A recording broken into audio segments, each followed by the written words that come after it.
This is the Fearless Experience with Brendan P. Keegan. Conversations with leaders who provide valuable, candid insights from their journeys and share their secrets to what made them successful and fearless. Today's guest, Andrew Braithwaite, Managing Director at Cynosure Group. He has had an incredible career from Carlisle as well as Barclays Capital, where he has invested in numerous companies across many different industries. And we're going to tease some of that out today and learn how you too can become an investment banker from between the pipes as a goalie at Merrimack College. So I know that's going to make Andrew smile, and it did.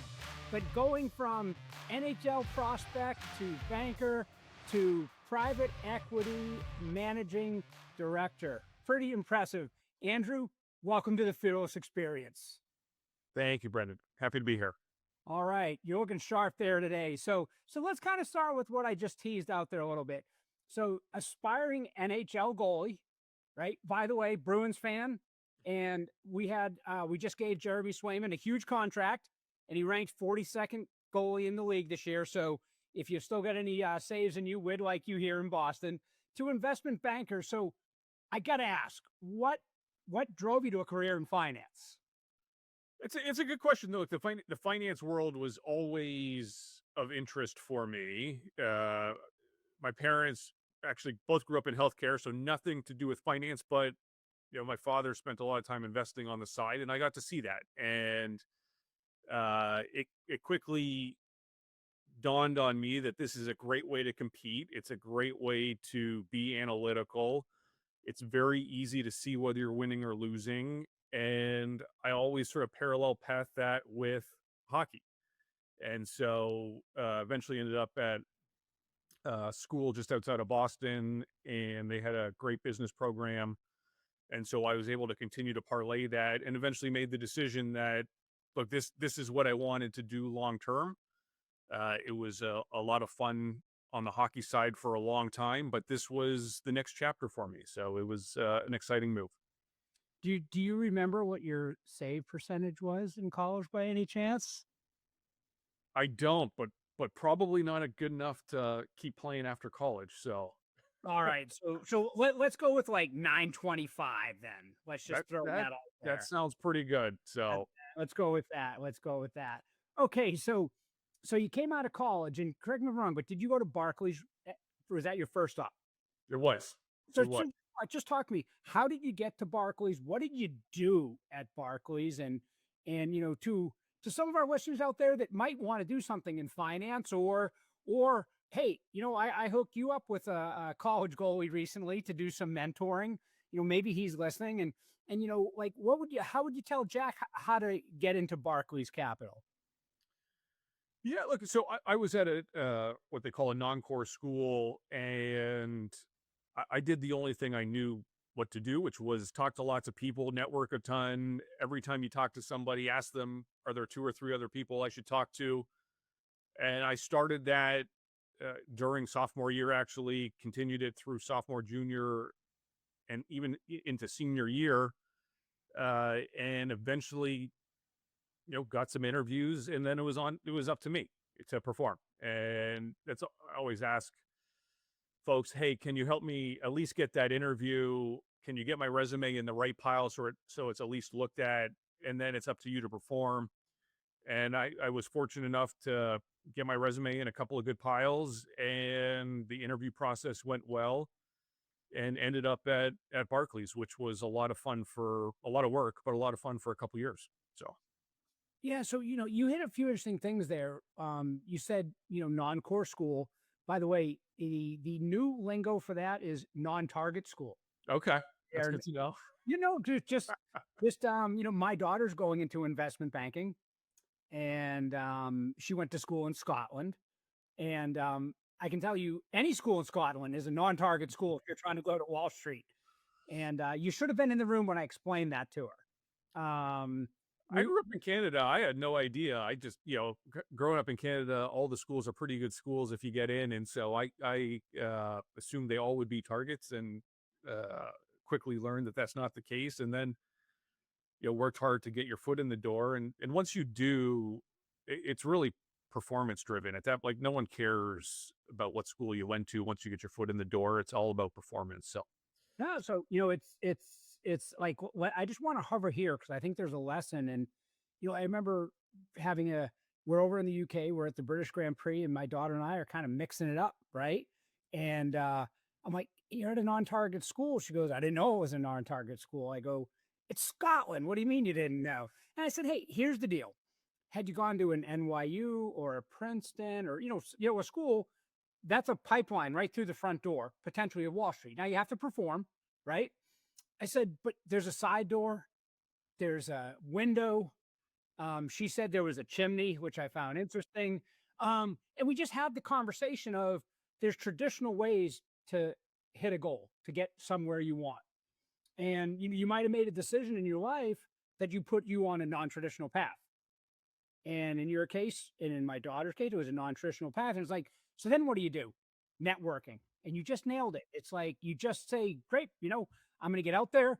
And I think the second thing I want to extract from what you said, Andrew, is you said you'd meet with somebody. And at the end, instead of saying, thank you very much, have a good day, sending them a little text or an email that said, I really appreciate it. You said, are there 2 or 3 other people I could meet with? And I think you just gave this golden nugget to people without even realizing it. But like, if the power, if you get, from your parents or your friend group or your friends' parents, maybe some of your friends' parents are in that group, you get 1 or 2 people to network with. And if you turn 2 people into 6, and then you turn 6 into 30, and Andrew, just like what a great little comment you made there for people to kind of take away from. it's also it's an easier ask as well. You're just asking for an introduction. And it could be to pick their brain. It could be, hey, who are some people you think can impart some knowledge on you? And people are generally happy to make those introductions. It's not, hey, can you give me a job? And that's a harder one. And I do talk to sort of up and coming students from time to time, and I always impart that advice. They usually don't ask me for 2 or 3 people at the end of the call, and I usually remind them, "Did you forget something?" And then they say, "Oh yes." Do you have 2 or 3 people? And it just builds from there. So So I'm curious. You seem to have a little bit of a teaching style about you. Has anyone ever told you that before? not directly, although we just finished offsite, which was heavily focused on talent development and people, and over time, uh, I have found the most important piece of what we do is the talent side, both the talent side at our portfolio companies and the talent side internally, and developing that talent is what I believe will lead to success for myself, success for our company, success for our people. And so the teaching and talent development side has become a really, really big and important piece of my life. Yeah. No, it's something that I think, whether you realize or not, it just kind of comes natural the way you've even just answered a few of these questions. So you're at Barclays and you go to Carlisle, Mhm. small private equity firm, right? I think a couple people may know it. Yeah. Yes. No, is Carlisle it's in the top 5 now, maybe 4th or 5th, right? It's like, who's raised the latest fund type of thing. So a top 5 firm. So just walk us through what made you decide, hey, it's maybe time to leave Barclays. I want to go from investment banking or banking over to private equity. And what made you pick Carlisle and how did you do it? So you're going to hear a recurring theme in here, a little bit of networking in there as well. That That's uh, a theme, Andrew. got an interview for myself, and once again, it was up to you to perform. Why private equity? For me, it was an opportunity to work closer with management teams, to be a little bit more ingrained in the business and get exposure to the operational side of the business versus the investment banking side, which was much more sort of advisory. It was once you help them, they were sort of done and moved on. On the private equity side, it was an opportunity to build relationship, to be part of companies longer term, and to help them grow and succeed. And you sort of mentioned that teaching component of it. I can't say that I'm necessarily teaching any of our companies, but if I can be a thought partner and be in a support role with them, I find it really, really enjoyable. So, So when you talk about, so as an investment banker, you're perhaps maybe, and I don't mean this negatively, a little bit more transactional. You're getting a deal done. You're helping them raise equity. You're helping them raise debt. You're helping them sell a company, do an acquisition, and then you move on. yeah. In private equity, you're saying, hey, we're signing up for a long period of time to be your partner, to help you grow, transform, and meet your vision that you have as a management team. You're spot on, and I'm sure we'll get into what I do today, but it has evolved more and more into what you just articulated, which is in today the building for long-term success and helping shape and influence that vision is a really big piece of what we do today. And so what was an incredibly great experience at Carlisle has morphed into more and more of that sort of partnership development mentality that I really enjoy. So hey, let's jump into what you do right now. So you went from, arguably like the equivalent. I started my career in a Fortune 100 company, 86, and then I went to a startup. And mine was an extreme big to small. Yours was much more moderate, but you went from top 5 private equity firm in terms of just pure size to Cynosure Group. Like what made you decide you wanted to go to this particular firm, and tell us about your role that you have today and what you do. Yeah, it was Carlisle was a great experience. It's a large institution, and joining Cynosure in its sort of infancy to build something was really exciting. It was an opportunity to be a little bit more entrepreneurial, to help shape the vision of the firm, to help build out team and strategy. And it's the strategy side where there was a core group of us that came over that saw a real opportunity. We saw a real opportunity to partner with founders and management owners who really believed in what they were building, who were really excited for the future, and who were looking for a partner and not an exit. And all too often, traditional private equity is buy, control, oftentimes replace management, oftentimes build for a couple of years and sell it. This was something very different. This was, can we partner with great owner operators, indifferent to where we play in the capital stack, indifferent to ownership level? Can we find the right solution for them? Can we help them have success? Can we help them build their business? And can we do that for the long run? And we take a much longer term view to business building. We're making decisions that might not pay off for 4, 6, 8 years, 10 years. But if the long-term ROI is there, we'll have that conversation. We're not in a hurry to exit if we can continue to partner and jointly be successful. And we have now, I think people are starting to catch on a little bit, but for a long time, we would have this conversation with founders who would just say, I had no idea this even existed, that this was even an option. And so, we've been working hard to try and get our sort of message out there in the market. But it's been very fruitful thus far and has led to some very great partnerships. Well, let's talk about that. So I'm gonna steal your motto, I believe, helping good people do great things. Did I get that right? You did? Okay. You know why I got it right? First of all, good marketing. You kept it simple. It wasn't this paragraph that I had to write down and read. Helping good people do great things. So as a private equity investor, and by the way, if I just walk out my house and walk down Main Street and I ask 10 people, what do you think of private equity? It's mixed. There's some people like, oh, they're going to invest in your company and steal it. They're going to invest in your company to do this. And by the way, which I always tell people, have you had any experience? I've had a chance to work with, 5 different private equity firms as a CEO, and it's just not true. I mean, there are ones that are more difficult or more challenging at, the exit and stuff, but they're not there to steal your company from you. They're there to get a good return. And, I always tell people, the key to being a good partner to private equity is hit your numbers, like do a good job.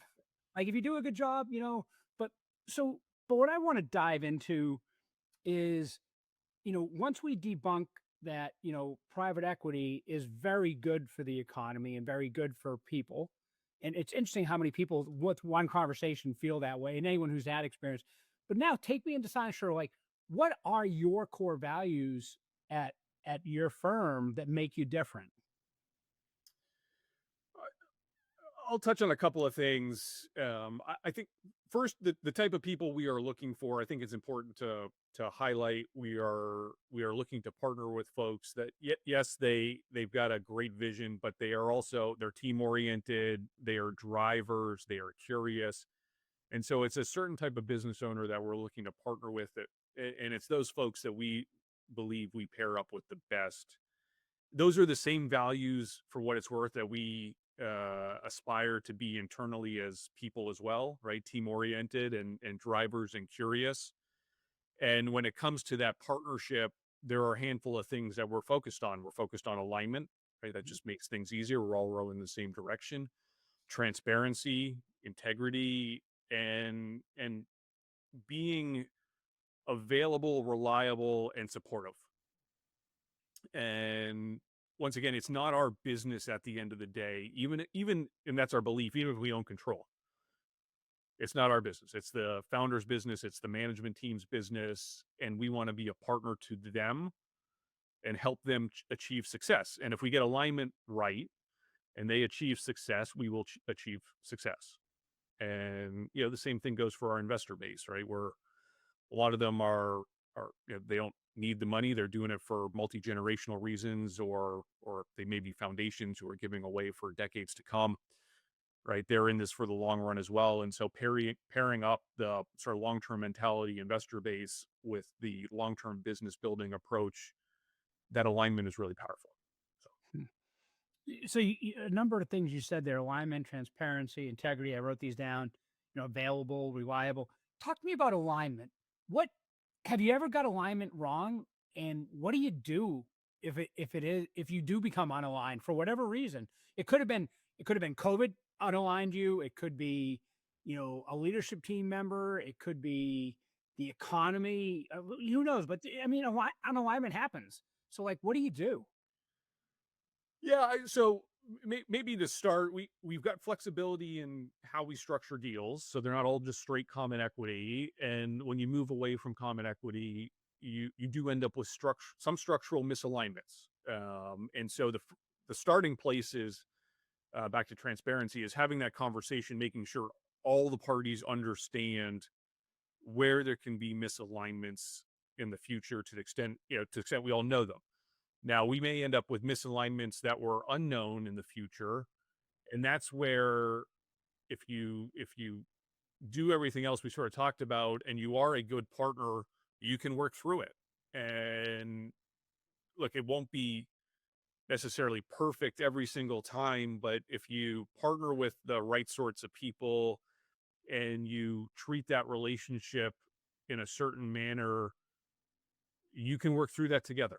Right? There may be some misalignments, but you can work through that together. And so, once again, I don't want to say everything is perfect. There have been some structural misalignments that we all went into eyes wide open. There have been some misalignments that have come up over time for non-structural reasons. But I think if you called any of the founders we partnered with, I think they would all say, hey, they were really good partners to work through that with. Yeah. No, alignment's a really important one. Having never been in private equity, but been on the operating side as a CEO, there's just times your leadership team becomes unaligned. Mm-hmm. It could be as simple as, you're launching a new business and you got one member that isn't sure you should be doing it. And I've always found the key to non-alignment is like leaning into it, having a conversation and saying, hey, we're not aligned on starting a last mile business. Okay, I'm all ears. Tell me, why aren't you on board? and then you learn some things. By the way, you probably learned some things. It's like, why didn't you bring that up in the meeting? We should be looking at that. And then, the flip side is once you decide that's where you're going to go, you got to have that conversation to say, hey, we really need to align. And the train's going this way. Mhm. And this is where we need to go.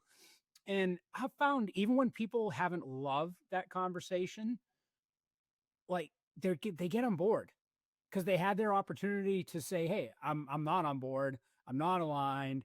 You got a chance to influence them to be online, but then ultimately you gave them a choice and said, hey, let's go. And it's no different than being a goalie and your defenseman in front of you are not aligned on a certain night, and you're like, guys, like, what's going on? They got breakaways, they got dangerous shots. I got to get you guys in the right position out there.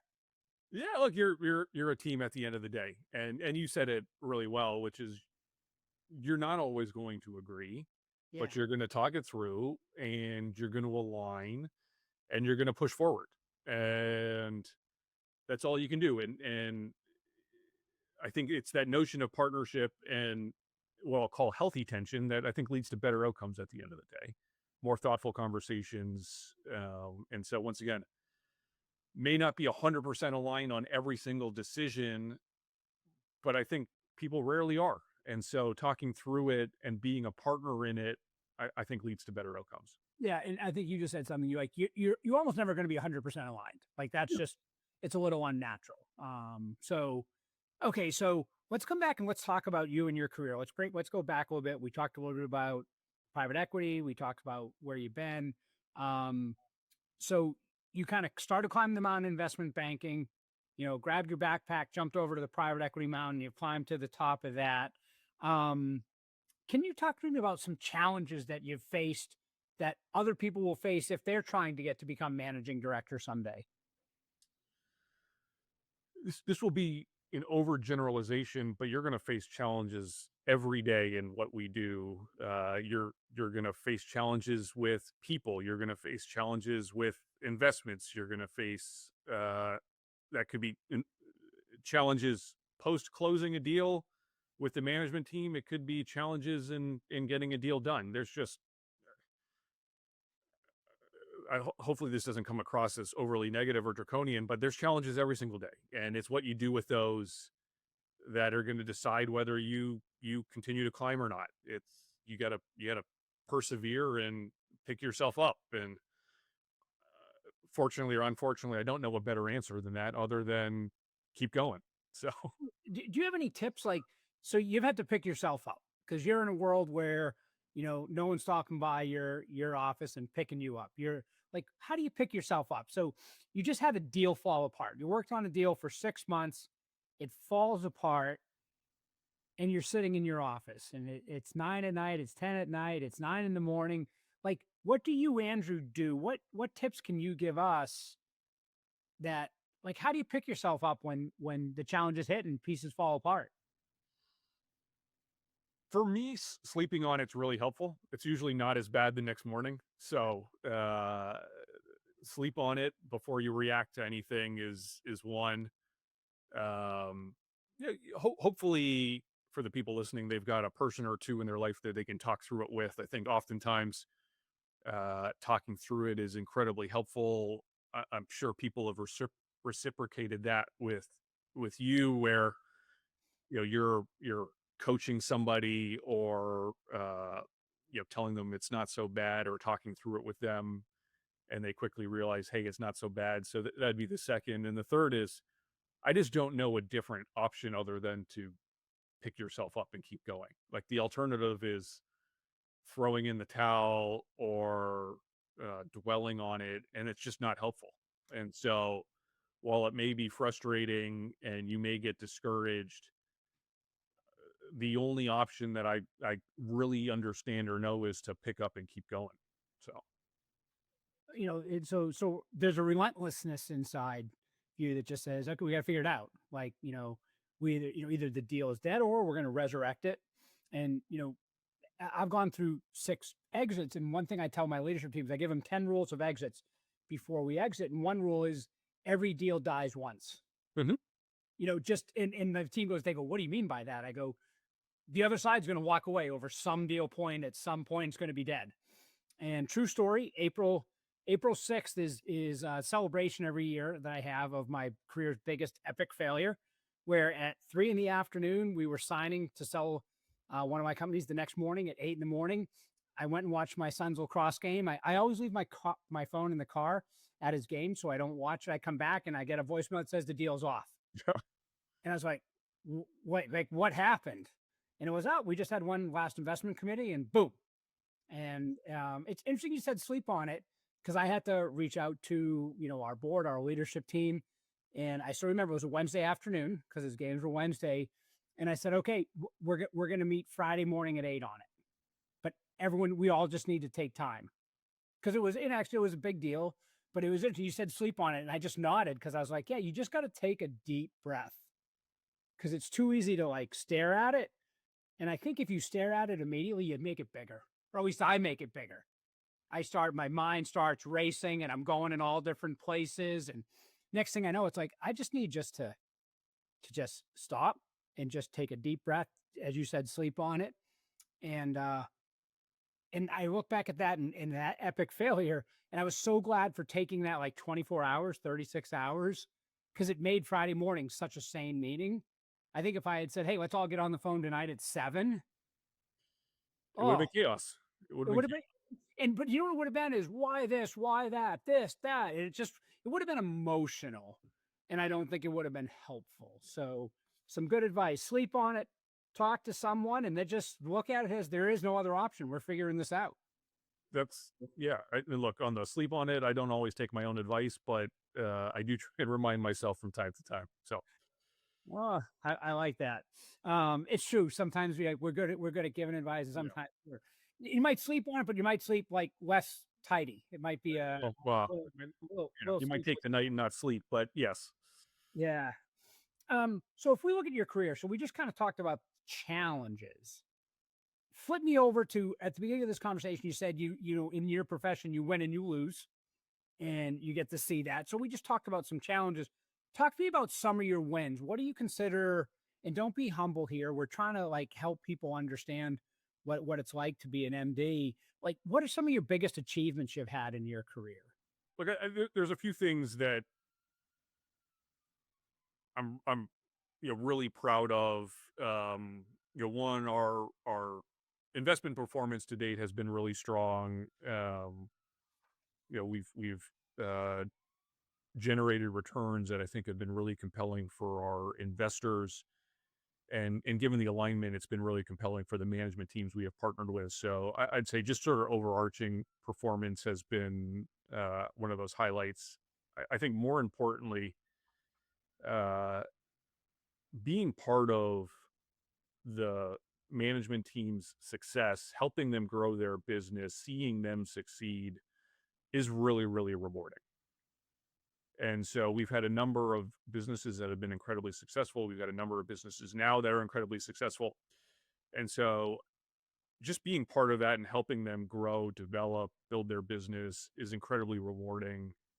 And then secondly, same thing goes for the team here at Cynosure. And, when I came over, we were a meaningfully smaller firm than we are today. And so being part of growing something, watching the team grow, watching the team be successful, I would say that's probably what excites me the most. That's great. And you have grown. So have you had mentors in your career? And, do you mentor others? And what's your whole thoughts on mentoring? I've certainly had some over my life and have some today, and continue to try and add people into that network for myself.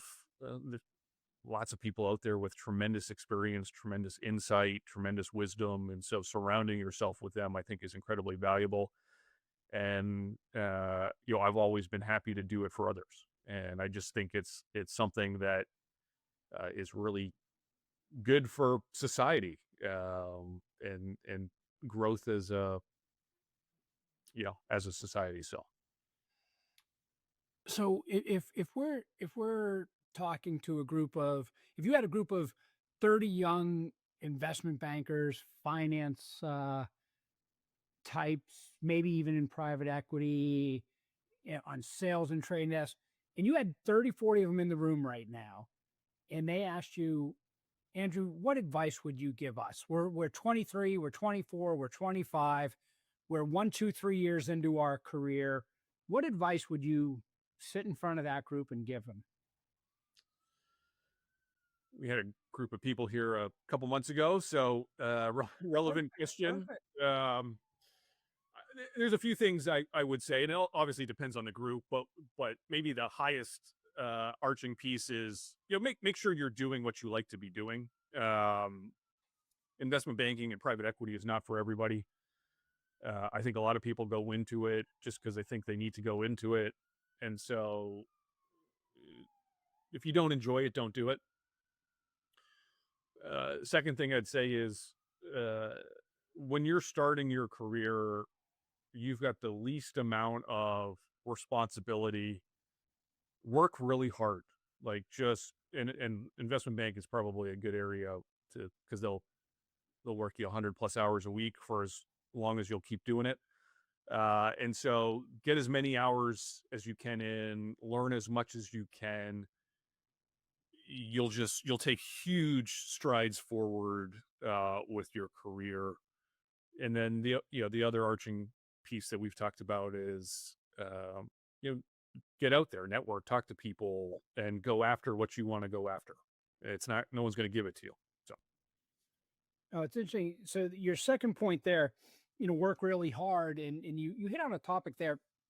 You're 22, you're 23. At that point in your life, you truly have the least amount of commitments in Mhm. your life. And I'm working on a book right now, and the book is called Conscious Balance, and it actually talks about that. That says, you know, working 80 hours, and it doesn't. I'm using this. I'm bringing this analogy in with you. Working 80 hours or 100 hours when you're 22 and you're single is very different than when you have three kids, four, three, and two, Mhm. and you're married. And somebody could say, "Oh, that you're way out of balance," but like at 22, you could be like, "I'm not out of balance." Like, I have a boyfriend, I have a girlfriend. On the weekends, I play in a soccer league. On Sundays, I'm focused on my career right now. So, but in the book, I talk about you can't put one paradigm on what work life balance means.